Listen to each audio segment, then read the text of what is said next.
च सुरेन्द्रे च कौशिके पाद संस्पृशि निर्विशेष मनस्काय श्री वीरस्वामिने नमः। आर्हत वाङ्मय में कहा गया है, अप्पाणमेव जुज्झाहि किं ते जुज्झेण बद्धओ। अप्पाणमेव अप्पाणम ज इत्ता सुह में है। शास्त्र में युद्ध करने की बात कही गई है। युद्ध भौतिक उद्देश्य से भी हो सकता है, प्रतिशोध की भावना, द्वेष की भावना से हो सकता है, और युद्ध मोक्ष प्राप्ति के संदर्भ में भी हो सकता है। अप्पाणमेव जुज्झाहि किं ते जुज्झेण बद्धओ। एक बाह्य युद्ध होता है और दूसरा आध्यात्मिक युद्ध होता है, आंतरिक युद्ध होता है। शास्त्रकार ने बाह्य युद्ध की तो उपेक्षा की है,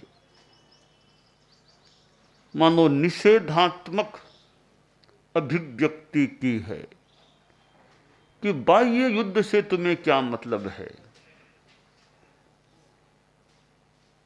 अपने साथ युद्ध करो। अपने आप को जीतने के लिए अपने साथ युद्ध करो। एक योद्धा संग्राम में 10 लाख शत्रुओं को जीत लेता है। बहुत बड़ी विजय की बात है। 10 लाख शत्रुओं को जीत लेना बड़ी विजय की बात है। जो सहस्रम सहस्राणम संगामे दुर्जये जिणे, दुर्जय संग्राम में जीत लेता है। यह एक विजय की बात हो गई। यह बात है वो बाह्य युद्ध की बात है। अब दूसरी आंतरिक युद्ध की बात बताई गई है। एगम जिणेज अप्पाणम एस से परमो जाओ। एक अपने आप को जो जीतता है वह उसकी परम विजय होती है। 10 लाख शत्रुओं को जीतने वाले व्यक्ति की अपेक्षा एक अपनी आत्मा को जीतने वाला व्यक्ति ज्यादा बड़ा योद्धा होता है, बड़ा विजयी होता है। तो दूसरों को जीतना छोटी विजय है और स्वयं को स्वयं से जीतना बड़ी विजय हो जाती है। शास्त्र ने इस आत्मयुद्ध की बात कही है। आत्मना सह युद्धस्व, अपने साथ युद्ध करो। अब अपने साथ कैसे युद्ध करें? कोई दिखाई दे उसके साथ तो मान लो आदमी लड़ ले। अपने साथ कैसे युद्ध हो? क्या एक हाथ दूसरे हाथ को पीटे, यह युद्ध हो जाएगा? अपने हाथ से खुद के चपेटा लगाओ का यह युद्ध करना है? यह युद्ध भी नहीं करने। ये भी अपने साथ एक प्रकार से युद्ध नहीं होंगे। आत्मा से आत्मा के साथ लड़ना, युद्ध करना, और वह युद्ध है अपने कसायों के साथ युद्ध। क्रोध, मान, माया, लोभ, इनके साथ युद्ध। इन चारों के साथ युद्ध हो जाए तो बहुत बड़ा यह आत्मयुद्ध हो जाता है। जैसे गुस्सा है, गुस्सा हमारा एक शत्रु है। अब उसके साथ लड़ने के लिए हथियार क्या है? अन्य जगह पर एक मानो हथियारों की बातें बताई गई हैं। उवसमेण हणे को हम, उपशम के द्वारा क्रोध को हत करो, नष्ट करो। गुस्से का प्रतिपक्षी है उपशम। शांति उपशम की साधना करो, क्षमा की साधना करो। अनुप्रेक्षा की जाए, गुस्से को जीतने की प्रेक्षा ध्यान में प्रयोग बताए जाते हैं।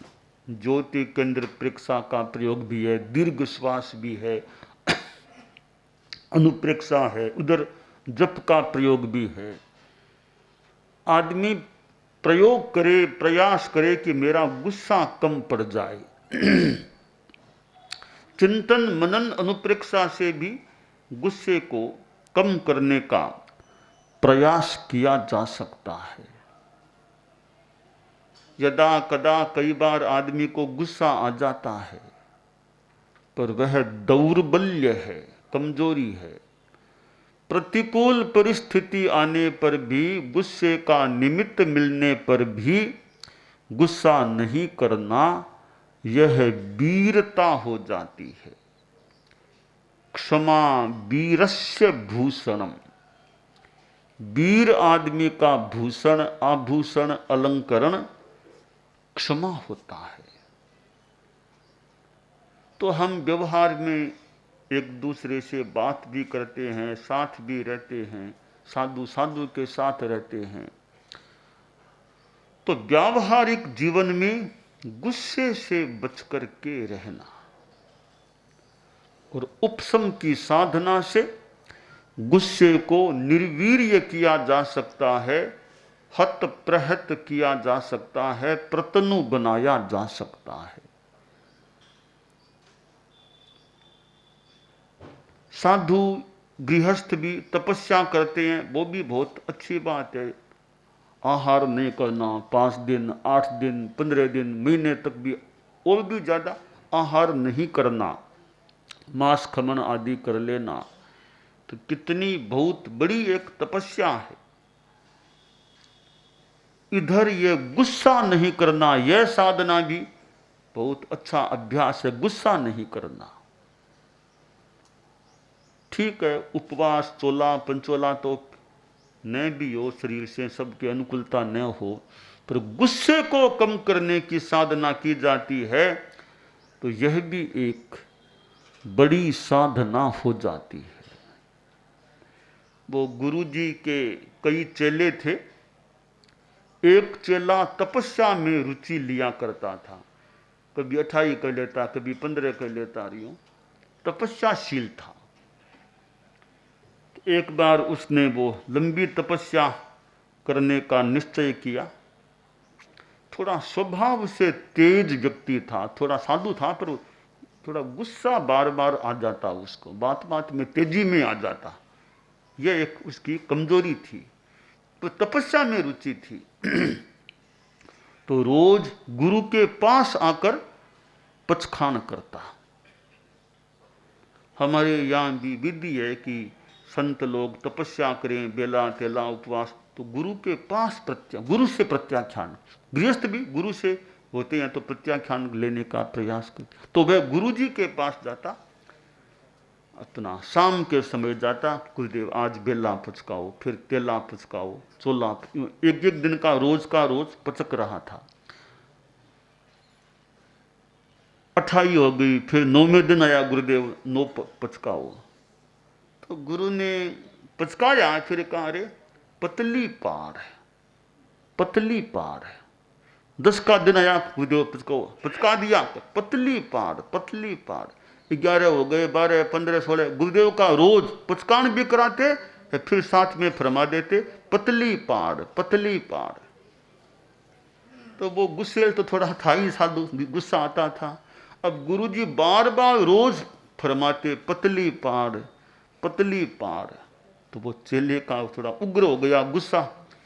कि गुरुदेव क्या रोज वटन शुरू कर दी आपने, पतली पहाड़ क्या पतला करूं।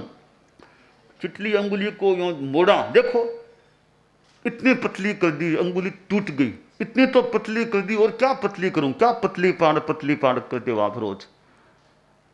तब गुरु ने कहा अंगुली को पतला करने का नहीं कहा मैंने, इसको पतली पहाड़, ये तुम्हारा गुस्सा है कसाय, इसको पतली पहाड़।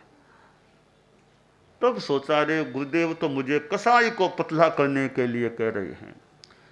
पयणु कोह मान माया लोभ, हमारे शास्त्र में आते प्रतनु क्रोध मान माया लोभ। ऐसा साधु मान लो बीतराग तो पूरा नहीं बना, प्रतनु पतले हो गए, कमजोर पड़ गए, गुस्सा अहंकार माया लोभ। तो हम गुस्से को जीतने का अभ्यास करें तो एक प्रकार का आत्मा के साथ आत्मा का युद्ध हो जाता है। अब अहंकार है, पैसा हो गया काफी मान लो तो किसी को अहंकार हो जाए, ज्ञान हो गया, विद्वान बन गया, कुछ पढ़ लिया तो ज्ञान का घमंड हो सकता है। और कोई सत्ता हाथ में आ गई, प्रभुत्व, तो पावरकार सत्ताकार, वो घमंड भी कि मैं इतना बड़ा, मेरे पास ये पावर, वो अहंकार हो सकता है। रूप बढ़िया है चेहरे का कि मैं कितना सुंदर हूं, उसका भी अहंकार हो जाए। और कोई शरीर रिष्ट पुष्ट है तो मेरे में कितनी ताकत है, कोई तपस्वी है तो मैं कितनी तपस्या करता हूं। तो यों अनेक रूपों में आदमी घमंड अहंकार कर सकता है। घमंड नहीं करना, घमंड को जीतना, यह आत्मा के साथ आत्मा का युद्ध है। ज्ञाने मौनम क्षमा सक्तौ, विद्वान है, वैदुष्य है, फिर भी मौन है। ज्ञान का दिखावा नहीं कि मैं इतना जानता हूं, दिखावा नहीं ज्ञान का। ज्ञाने मौनम, ज्ञान होने पर भी मौन रखना। क्षमा सक्तौ, शक्ति है फिर भी क्षमाशीलता है, तो यह विशेषता अच्छी विशेषता होती है। तो अहंकार को भी जीतना, कि घमंड नहीं करना है तो ठीक है, मिल पुण्य का योग है, क्षयोपशम का योग है, मिल गया, वो इस मिली हुई चीज का घमंड नहीं, प्रदर्शन करने की भावना नहीं, आत्मश्लाघा का प्रयास नहीं। तो अहंकार को जीतना अपने साथ अपना युद्ध हो जाता है। माया है कि छल कपट नहीं करना, सरलता रखना, दाव पेंच वो नहीं, रिजुता रखना। तो छल कपट को जीत ले, उसको जीतने की साधना भी आत्मा के साथ आत्मा का युद्ध हो जाता है। और लोभ को अलोभ से जीतना, माया को रिजुता से, घमंड को मार्दव से, नम्रता से जीतना, और लोभ को संतोष से जीतना। लोभम संतोष ओ जिने आसे, संतोष व संतुष्टि, लोभ नहीं। यह साधना कोई करे, लोभम अलोभेण दुगुन समान्या, अलोभ से लोभ को जीतने की साधना। संतोष है, संतोष है परमम सुखम, संतोष में परम सुख होता है। तो इस प्रकार चार कसायों को, क्रोध मान माया लोभ को जीतने की साधना है, वह अपने साथ अपना युद्ध हो जाता है। दूसरों से लड़ना वो छोटी युद्ध की छोटी बात है, छोटा युद्ध है। अपने साथ लड़ना वह बड़ी बात हो जाती है, बड़ा युद्ध हो जाता है। और कैसे साधना करना कि भाई गुस्सा कम करना है तो कैसे साधना करूं, क्या जप करूं, क्या अनुप्रेक्षा करूं, अहंकार के लिए क्या करूं। उपशम है वो गुस्से को जीतने के लिए, मार्दव है अहंकार को जीतने के लिए, आर्जव है माया को जीतने के लिए, संतोष व अलोभ है लोभ को जीतने के लिए। तो ठीक प्रयोग हो, ठीक जगह प्रहार हो तो काम ठीक हो सकता है। बीमारी है, उसके अनुरूप दवाई जाएगी तो लाभ हो सकता है। बीमारी कुछ है, दवाई कुछ दे दी तो उल्टा कहीं नुकसान हो जाए, गड़बड़ हो जाए। वो एक जीप जा रही थी, थोड़ा वो मिट्टी का, कीचड़ का, धोरों का सा रास्ता आ गया। तो एक जगह चलते चलते जीप खराब हो गई, आगे चलना बंद हो गया। ड्राइवर अकेला ही था वो जीप में, कहीं काम से जा रहा था। ये लगता है जीप तो खराब हो गई, तो चलना बंद हो गया इसका। तो खोजा, जंगल का मामला कोई है क्या आदमी ठीक करने वाला? तो छोटी सी बस्ती दिखी कि भैया कोई मिस्त्री है क्या? कहा भी मेरा, उसने कहा मेरा भाई मिस्त्री है, उसको भेजो। तो वो मिस्त्री आया अपना सामान लेकर। तो बोलो क्या बात है? शायद जीप खराब हो गई है, आप देख लो ठीक कर सको तो वह मिस्त्री आया और सारे यंत्र को ध्यान से देखा। कह नहीं ठीक है, मैं 5 मिनटों में ठीक कर दूंगा, एकदम जल्दी ठीक कर दूंगा, मेरे ध्यान में आ गई कहाँ क्या बात। तो कह ठीक है साहब कर दो ठीक। क्या लेते हो? पारिश्रमिक मेहनताना क्या लेते हो? कि साहब लेता हूँ 100 रुपया लिया करता हूँ ऐसे ठीक करने का, 100 रुपया। तो ड्राइवर ने कहा ठीक भी, जंगल का मामला जल्दी ठीक करो, 100 रुपया मैं दे देता हूँ। तो वो मिस्त्री ने वो फिर ध्यान से देखा और अपना वो हथौड़ा था झोले में, हथौड़ा वो निकाला, एक प्रहार किया, चोट की, गाड़ी स्टार्ट हो गई जी। तो अब उस ड्राइवर ने 100 का नोट निकाला, लो भैया, दे दिया। फिर ड्राइवर बोला अरे भैया ठीक है, मैंने दे तो दिए, पहले वचन दिया था 100 का, तो तुमने मांगा और मैंने वचन दिया था, पर तुमने धोखा किया है, मतलब अच्छा नहीं किया। क्यों सा? अच्छा क्या नहीं किया मैंने? उल्टा ठीक कर दिया, अच्छा क्या नहीं किया? नहीं वो तो ठीक कर दिया, एक चोट लगाई तुमने, एक, इतने के 100 रुपये ऐंठ लिए। यह कोई इतना ज्यादा लेते हो? मैं भी तो आखिर कर्मचारी हूँ, नौकर हूँ, ड्राइवर हूँ, तो तुम भी एक कर्मचारी हो, तो इतना एक चोट लगाया, 100 रुपया ले लिया, ये तो कोई न्याय की बात तो नहीं लगती मुझे।